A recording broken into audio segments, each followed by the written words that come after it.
Assalamualaikum warahmatullahi wabarakatuh. Alhamdulillahirabbil alamin wa bihi nasta'inu ala umuri dunya waddin wa ala alihi wa sahbihi ajma'in amma ba'du.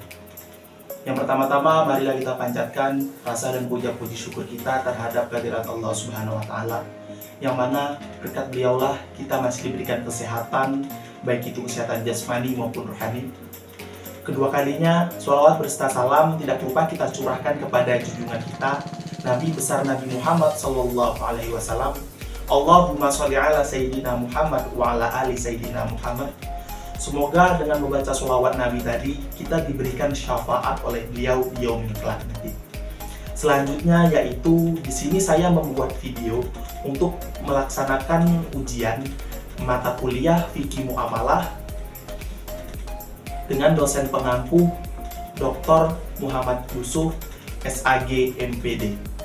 Saya atas nama Muhammad Solihin, Prodi Pendidikan Agama Islam, NIM 2012313235, kelas 3E. Di sini saya akan menjelaskan tentang konsep kepemilikan dan akad. Yang pertama yaitu ada hak kepemilikan penuh. Hak kepemilikan penuh adalah hak milik terhadap zat sesuatu benda dan manfaatnya bersama-sama.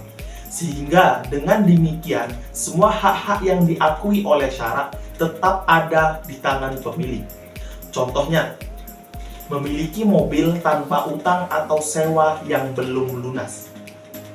Contohnya di sini ada seseorang membeli mobil.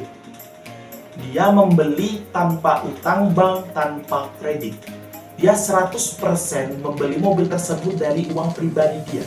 Berarti di sini mobilnya bisa dibilang sudah hak penuh karena tidak ada terlibatan utang atau sewa. Pemiliknya berhak mengendarainya, menjualnya, atau memberikannya kepada orang lain tanpa batas apapun karena mobil tersebut sudah hak penuh. Inilah yang dimaksud oleh hak penuh. Selanjutnya yaitu ada hak manfaat. Hak manfaat yaitu kepemilikan salah satu dari zat benda atau manfaatnya. Artinya orang hanya memiliki zat benda tetapi tidak memiliki manfaat bendanya. Atau orang hanya memiliki manfaat benda tapi tidak memiliki zat bendanya. Contohnya, orang yang menyewakan rumah. Dia memiliki zat rumah, tetapi tidak memiliki manfaat dari rumah tersebut. Tetapi orang yang menyewa rumah, dia memiliki manfaat rumah tersebut, tetapi tidak memiliki zat rumah tersebut. Jadi di sini nih cuman salah satu dari zat benda ataupun manfaatnya. Itulah yang disebut dari hak manfaat. Berikutnya yaitu ada kepemilikan bersyarat. Kepemilikan bersyarat adalah suatu bentuk kepemilikan di mana hak atas suatu barang atau aset diberikan kepada seseorang dengan syarat atau kondisi tertentu. Syarat ini harus dipenuhi agar hak kepemilikan dapat sepenuhnya diterima dan diakui. Contohnya, jika seseorang menuliskan surat wasiat bahwa ia mewariskan rumah kepada putrinya, tetapi hanya jika putrinya menikah sebelum umur 30 tahun. Maka putrinya memiliki hak kepemilikan atas rumah tersebut. Jika putri tersebut menikah sebelum umur 30 tahun, ia hanya dapat memiliki rumah tersebut jika menikah sebelum berusia 30 tahun. Jika tidak, atau jika dia menikah setelah umur 30, 31, 32, dan berikutnya, maka ia kehilangan hak kepemilikan rumah tersebut karena tidak sesuai dengan syarat-syarat yang ditentukan dari awal tadi. Baiklah, selanjutnya yaitu ada kepemilikan bersama. Kepemilikan bersama di sini bisa kita bilang yaitu kepemilikan umum. Kepemilikan umum adalah semua benda yang dimiliki komunitas secara bersama-sama dan tidak boleh dikuasai oleh seseorang saja. Contohnya, ada 2 orang atau lebih. Mereka memulai atau membuka sebuah usaha.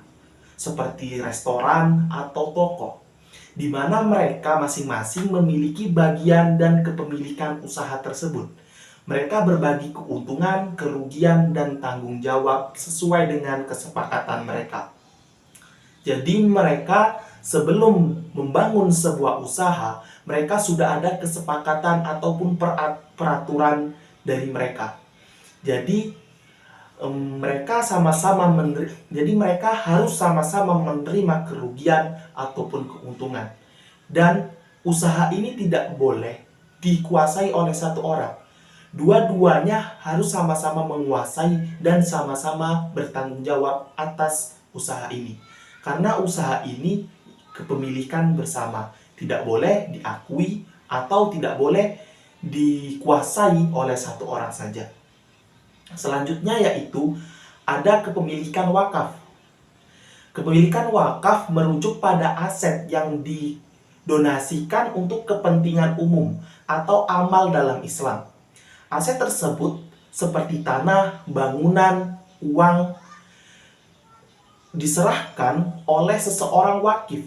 Wakif di sini adalah pemberi wakaf dan dikelola untuk tujuan tertentu sesuai dengan niat wakif. Aset wakif tidak boleh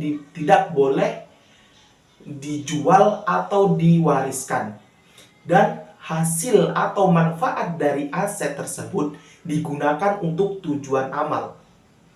Contohnya, ada seseorang berwakaf toko atau bangunan.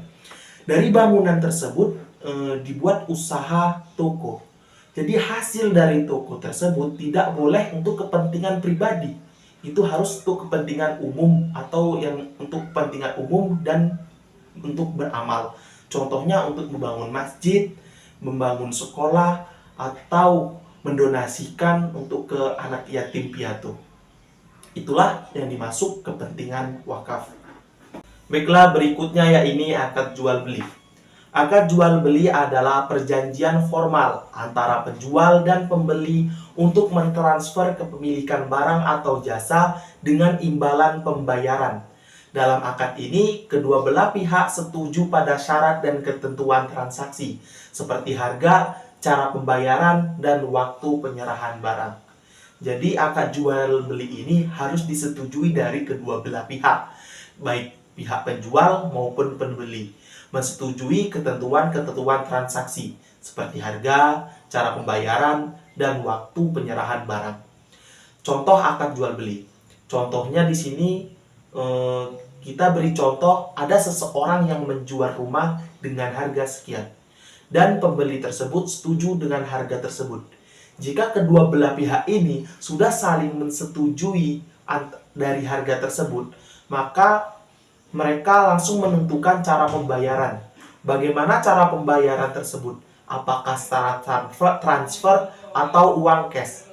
Setelah kedua belah pihak tersebut setuju dalam cara pembayaran, barulah di situ serah terima rumah tersebut.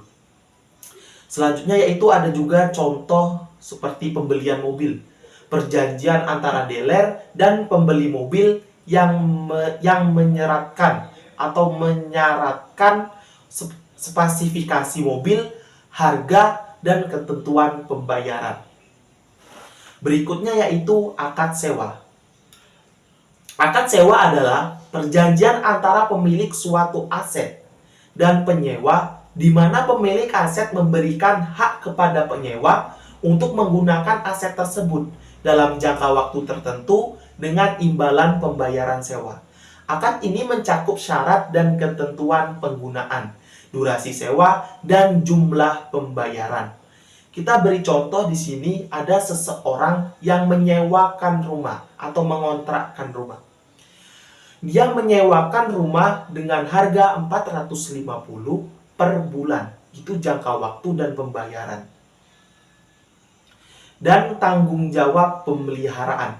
Tanggung jawab pemeliharaan di sini sebagai penyewa, orang yang menyewa rumah itu jangan merenovasi rumah atau mengecat atau merusak rumah lah, atau memperbaiki rumah dengan tanpa sepengetahuan si pemilik rumah. Karena rumah tersebut bukan hak penuh, karena dia hanya menyewa. Inilah yang disebut akad sewa. Baiklah, selanjutnya yaitu ada syarat syirkah atau kemitraan. Akad syirkah adalah perjanjian kemitraan dalam Islam di mana dua pihak atau lebih bekerja sama untuk menjalankan usaha dengan berbagai keuntungan dan resiko. Contohnya di sini yaitu kerjasama usaha antara seorang arsitek dan tukang bangunan dalam mengerjakan proyek pembangunan rumah. Jadi akad syirkah itu adalah perjanjian kemitraan dalam yang mana ada dua belah pihak atau lebih yang bekerja sama untuk menjalankan usaha dengan berbagai keuntungan dan resiko. Contohnya seperti tadi, ada seorang arsitek dan tukang bangunan. Mereka bekerja sama untuk membangun rumah. Untuk membangun rumah dengan mendapatkan keuntungan atau resiko. Selanjutnya yaitu akad rahan. Akad rahan adalah perjanjian gadai dalam konteks syariah Islam. Dalam akad ini, seorang pihak atau pemilik barang memberikan barang tertentu sebagai jaminan untuk utang kepada pihak lain dengan ketentuan bahwa barang tersebut akan dikembalikan setelah utang itu dilunasi. Contoh di sini ada seseorang memberikan perhiasan atau sertifikat emas atau aset berharga lainnya kepada pihak bank sebagai jaminan untuk mendapatkan pinjaman uang tunai. Jadi di sini nih ada seseorang yang memberikan contohnya sertifikat emas kepada pihak bank untuk meminjam uang. Ketika orang yang menggadai tadi sudah melunasi utangnya kepada pihak bank tersebut wajib mengembalikan sertifikat emas tadi. Baiklah, mungkin hanya ini video atau penjelasan presentasi dari saya. Jikalau ada kesalahan kata, mohon dimaafkan. Sebelum saya akhiri, saya ingin berpantun. Jika ada jarum yang patah, jangan disimpan dalam peti. Jika ada kata-kata saya yang salah, jangan disimpan dalam hati. Wabillahi taufiq wal hidayah. Wassalamualaikum warahmatullahi wabarakatuh.